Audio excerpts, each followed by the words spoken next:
Assalamualaikum warahmatullahi wabarakatuh.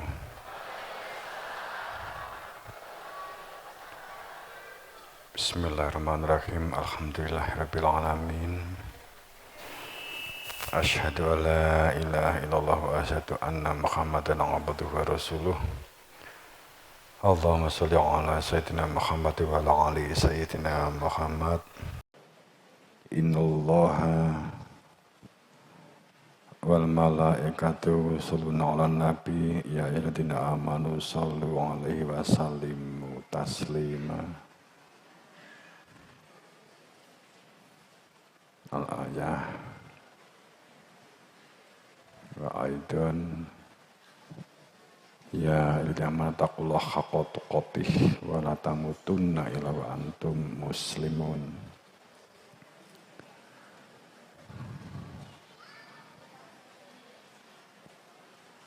Kita ngambil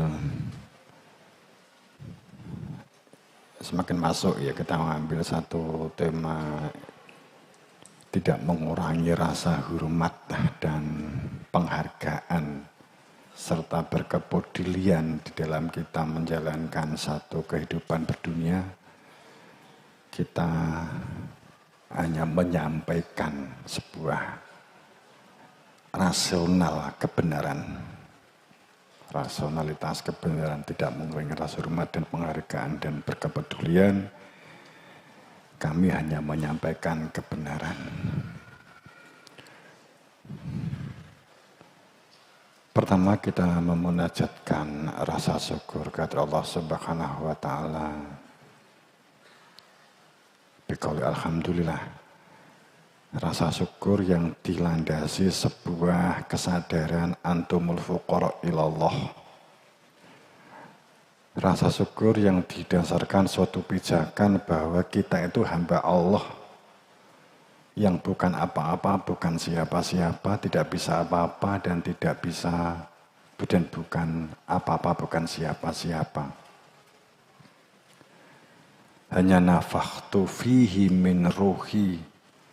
Ada daya kuat Allah yang ditiupkan milik Allah sehingga kita ada kehidupan ini. Rasa syukur yang didasari sebuah pijakan sebagai al-fakir. Syukur yang memiliki sebuah makna terbuka, lapang dada, nyegoro. Seperti dikatakan nyegoro memang bahasa Jawa ya. Indonesia lautnya kan bahasanya Indonesia kan laut. Nyegoro di Indonesia ini kan enggak iso. Ngelaut kan enggak iso. Nyegoro. Nyegoro itu ya lapang dada bahasa Indonesia nih. Bahasa Jawa ini juga kan nyegoro. Sudah. Terus.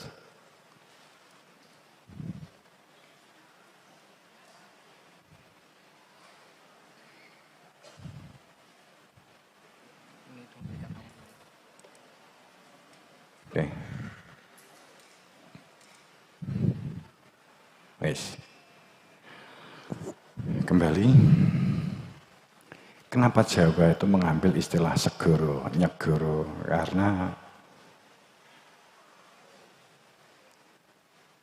laut itu semua makhluk hidup yang berada di dalam air, di dalam laut itu halal untuk dimakan. Bahkan bangkainya pun juga halal. Kedua, tidak akan merubah laut itu menjadi najis pada saat dimasukin bangkai, tetap suci mensucikan. Sehingga ini diambil untuk menjadi perilaku lapang dada dalam bahasa Jawa kan nyegoro. Satu istilah sing mudah dilesanke ning pelaksanaane ya ongel banget. Dadi wong sing nyegoro ongel lagi. Sing lapang dada, sing nyegara apa wong tilokne titik ya wis merontik kan gitu. Dirasani wis bingung. Kula jenengan iki lho, kula lah paling gak sing tak rasani nek jenengan lak mboten beda nemen.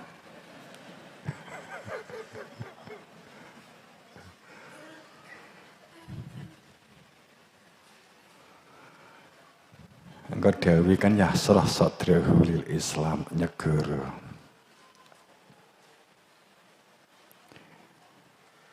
Itulah komponen syukur. Komponennya orang-orang yang bersyukur.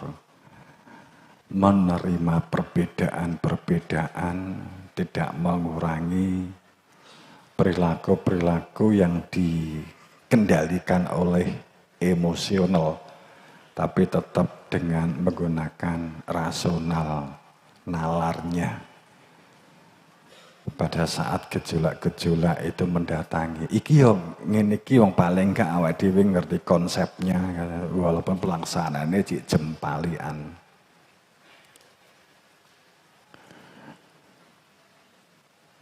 Namun bahwa pada kenyataannya berani jujur, terbuka, lapang dada, itu adalah langkah awal untuk memecah kebuntuan berbagai masalah. Itu langkah awalnya ya syukur. Berani dengan lapang dada menerima fakta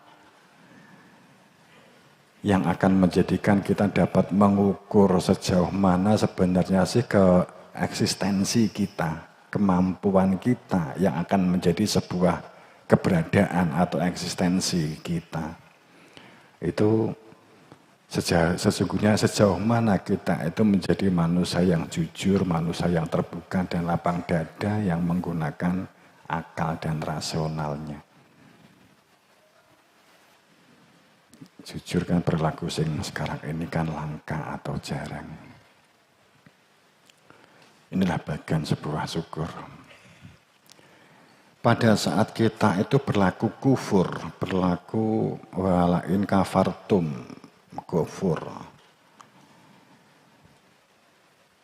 Sumung bukmun umyun fahum layar ji'un. Artinya kufur itu buntet. Kufur itu buntu. Kufur itu tertutup, jumut, kaku, beku. Kufur itu punya telinga tapi tidak mendengar, punya mata tapi tidak melihat, punya otak tapi tidak berpikir. Punya hati tapi rasanya mati. Maka kebenaran itu hanya sesuai dengan perspektifnya, apa yang diketahui oleh dirinya sendiri. Sedang kemungkinan sebagai hukum probabilitas, kemungkinan adanya kebenaran yang berada di dalam perilaku-perilaku dan pikiran-pikiran orang lain diabaikan, bahkan dikatakan tidak mungkin sehingga kita seperti bercermin, akan tetapi pantulan cermin itu adalah sesungguhnya adalah yang tampak bukan wajah, tapi yang tampak adalah kaki. Akan tetapi kita tidak pernah menyadari sehingga menyimpulkan ternyata bahwa jika wajah itu di depan cermin, kita bercermin, ternyata yang kelihatan adalah terbalik kakinya. Kemudian itu diasumsikan sebagai kebenaran. Saat kita walain kafartum, inna ada bila sadid.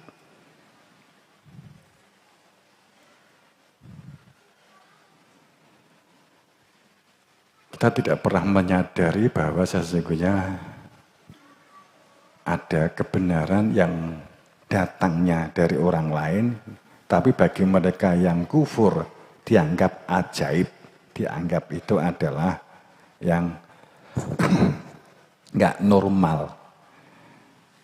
Jika ada kebenaran dari orang lain dianggap itu sihir. Jika ada kebenaran dari orang lain yang faktanya itu dapat diwujudkan, kemudian diolok-olok, ya, ngembari Tuhan, kan gitu.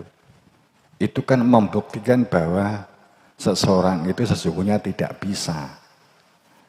Seperti saat Cina itu bisa membuat matahari, katakanlah demikian, ya enggak persis tapi membuat mirip.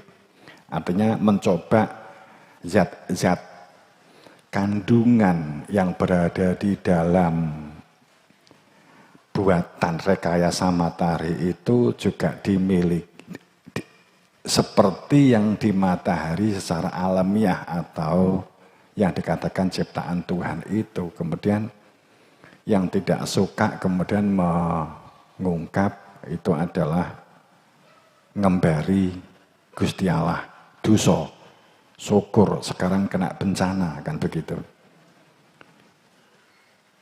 Itu kadang diungkapkan oleh orang-orang kita yang mengaku Islam. Kemudian itu kan menunjukkan bahwa betapa tidak mampunya kita. Kita hanya bisa mengolok-ngolok. Karena sesungguhnya posisi dosa kan bukan di situ. Kok boro-boro membuat matahari, wong serbanan ini diaku itu wis dosa kok. Wis ngembari Gusti Allah nyapa nganti teko matahari. Tapi pada saat kamu bisa membuat matahari, umpamanya, Tuhan pemarah. Kalau kamu membuatnya itu adalah didasarkan atas cara perintah, sadar sebagai hamba, ya enggak apa-apa, sehat-sehat saja, sehat, sunnah. Kamu kan harus mikirnya secara general, mestinya kalau mikir secara global, kasihan. Mereka yang hidup di dunia kutub yang hanya memiliki yang pada saat musim tertentu mereka hanya memiliki panas itu 1 hari atau katakanlah 3 bulan, sisanya itu gelap. Pada saat bulan tertentu dibalik 6 bulan itu gelap, 6 bulan enggak pernah terang, ya gelap jenenge. Di 6 bulan itu gelap, 6 bulan matahari dilihatnya di sana, berhenti begitu. Dari kutub, kutub selatan, kutub utara. Kalau bisa membuat pencahayaan dengan kualitas seperti matahari, ya baguslah. Kan begitu seharusnya. Untuk kemanfaatan. Bagus. Jangan berpikir ngembari Tuhan.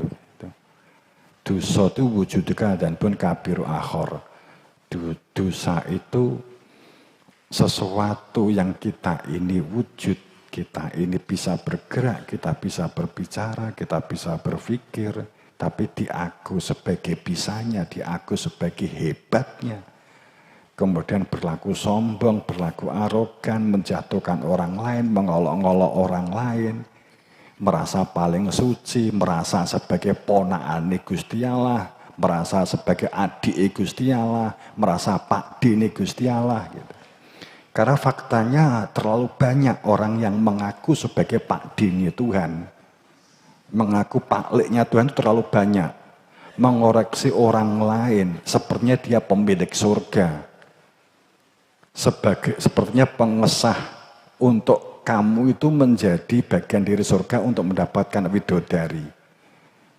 Sepertinya itu yang diserai megang kunci, nek kowe mlebu surga maca la ilaha illallah Muhammadar Rasulullah mlebu surga. Dia mengatakan begitu dengan PD-nya, sepertinya dia itu pemegang kunci. Itu kan seperti memberi gambaran dia itu kan ponakane Tuhan.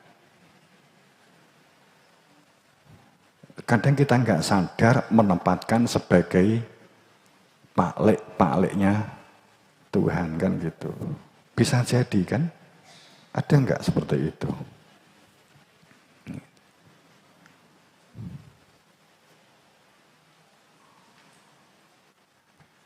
Yang kita butuh hati-hati. Ya kita mengungkap kebenaran bukan berarti kemudian kita subjek.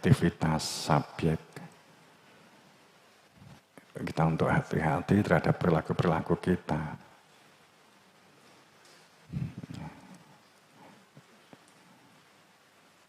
Itu syukur. Sebagai fase awal dalam menjalani kehidupan yang bermakna, itu adalah syukur. Supaya sebuah informasi yang kita terima itu tidak hanya berhenti pada sebuah memori. Maksud saya, supaya informasi apalagi yang bersifat kita tempatkan sebagai sebuah nasihat, yang berfungsi sebagai hikmah, itu supaya tidak hanya berhenti atau tidak hanya bertempat pada sebuah akal atau memori semata, kemudian kita mengatakan faham.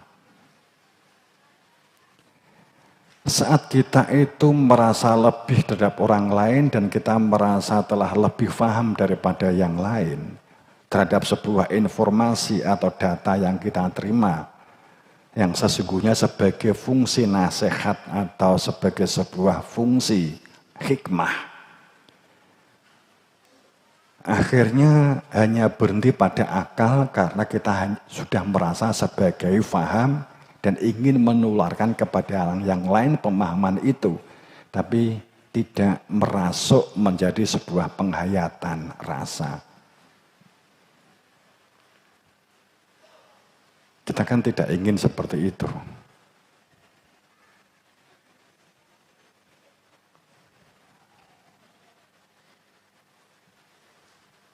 Artinya hanya menjadi orang pinter, kemudian mampu berorasi, akan tetapi ketul rasa hatinya. Kita kan nggak ingin itu. Kalau kita nggak berani mengatakan tidak bisa, takut dikatakan bodoh, pasti ada karakter tersembunyi di dalam diri kita.